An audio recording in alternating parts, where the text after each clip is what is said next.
21st सेन्चुरीमा अहिलेको अवस्थामा सबैको हातमा मोबाइल फोन हुन्छ। सबैले चाहिँ मोबाइल फोनमा विभिन्न किसिमका सोशल मिडियाहरू चाहिँ प्रयोग गरिरहेका हुन्छन्, जसमा चाहिँ युट्युब भयो, फेसबुक भयो, इन्स्टाग्राम भयो, टिकटक भयो, अथवा चाहिँ इमो भयो, हरेक किसिमको सोशल मिडियाहरू हामीले आफ्नो मोबाइल फोन अथवा तपाईँले हाम्रो ल्यापटपमा हामीले प्रयोग गरिरहेका हुन्छौँ।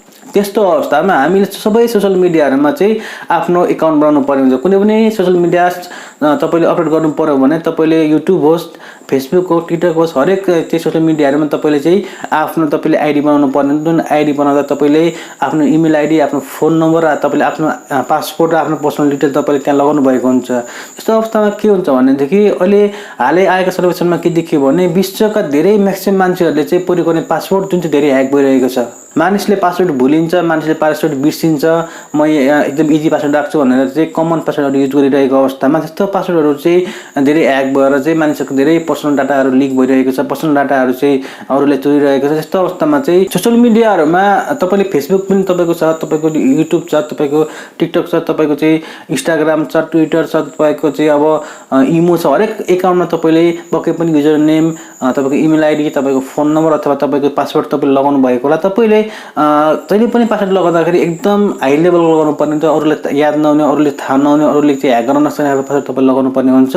अहिले के भएको छ भने विश्वमा धेरै मान्छेहरूले एकै प्रकारका पासवर्डहरू चाहिँ इजी पासवर्डहरू प्रयोग गरिरहेका छन्, जुन कारणले चाहिँ धेरै मान्छेहरूको इमेल, फेसबुक, युट्युब, तपाईँको टिकटक, त्यहाँबाट तपाईँको इन्स्टाग्राम, ट्विटर चाहिँ ह्याक भइरहेको छ। त्यस्तो अवस्थामा तपाईँलाई आजको भिडियोमा धेरै ह्याक हुने पासवर्डहरू कुन कुन हुन् र तपाईँले यो पासवर्डहरूलाई युज नगर्न पनि म आग्रह गर्न चाहन्छु। तपाईँलाई म त्यो पासवर्डको लिस्ट चाहिँ तपाईँलाई म देखाउँछु। भिडियो तपाईँले स्किप नगरिकन हेर्नु होला। तपाईँले यो भिडियो तपाईँले पुरै हेरेर तपाईँले चाहिँ धेरै ह्याक हुने पासवर्डहरूको बारेमा तपाईँले थाहा पाउनुभयो भने तपाईँको मोबाइल फोनमा अथवा तपाईँको ल्यापटपमा तपाईँले प्रयोग गर्ने सोसियल मिडियाको पासवर्डहरू चाहिँ ह्याक हुने चान्स चाहिँ एकदम कम रहन्छ। मानिसले धेरै प्रयोग हुने पासवर्ड जुन छन् त्यो चाहिँ तपाईँले ह्याकरहरूले चाहिँ 1 सेकेन्डभित्र ह्याक गरेको चाहिँ पाइएको छ। त्यसै कारणले तपाईँले यो पासवर्डहरू कहिले पनि युज नगर्नु होला।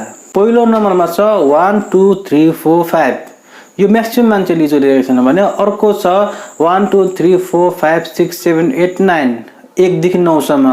अर्को छ पासवर्ड, PASSWORD, जसले चाहिँ धेरै मान्छेले प्रयोग गरेका छन्। अर्को छ पासपोर्ट 1, जो चाहिँ त्यो पनि म्याक्सिमम मान्छेले प्रयोग गरेका छन्। अर्को छ पासपोर्ट 1 2 3, त्यो पनि धेरै मान्छेले प्रयोग गरिरहेका छन् भने अर्को छ 0 देखि 9 सम्म अथवा 1 देखि 0 सम्म, 1 2 देखि 9 पछि 0 सम्म चाहिँ धेरै मान्छेले प्रयोग गरिरहेका छन् भने अर्को छ 4वटा 1 1 1 2 2 1 2 3 4 अनि 1 1 1 1 1 1 6वटा 1 6वटा 0 I love you, I miss you.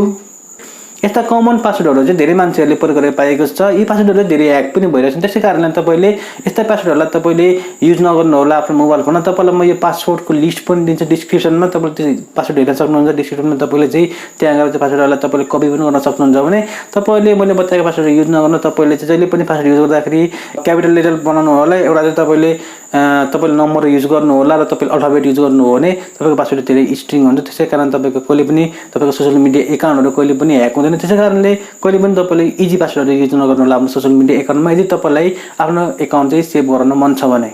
Video कस्तो लाग्यो कमेन्ट बक्समा लेख्न नबिर्स्नु होला। तपाईँहरूले हामीलाई सब्स्क्राइब गर्न नबिर्स्नु होला। तपाईँले हाम्रो भिडियोलाई लाइक गरिदिनु होला, तपाईँले सेयर गरिदिनु होला। तपाईँले हामीलाई फेसबुकमा, इन्स्टाग्राममा, तपाईँले टिकटकमा र तपाईँले हामी ट्विटरमा फलो गर्न नबिर्स्नु होला। तपाईँलाई टेक्नोलोजिकल सम्बन्धी, एजुकेसनल सम्बन्धी भिडियोहरू हामी दैनिक रूपमा लिएर आउनेछौँ। तपाईँको साथ छ मात्रै हामीले नयाँ नयाँ भिडियो बनाउने मोटिभेसन मिल्छ।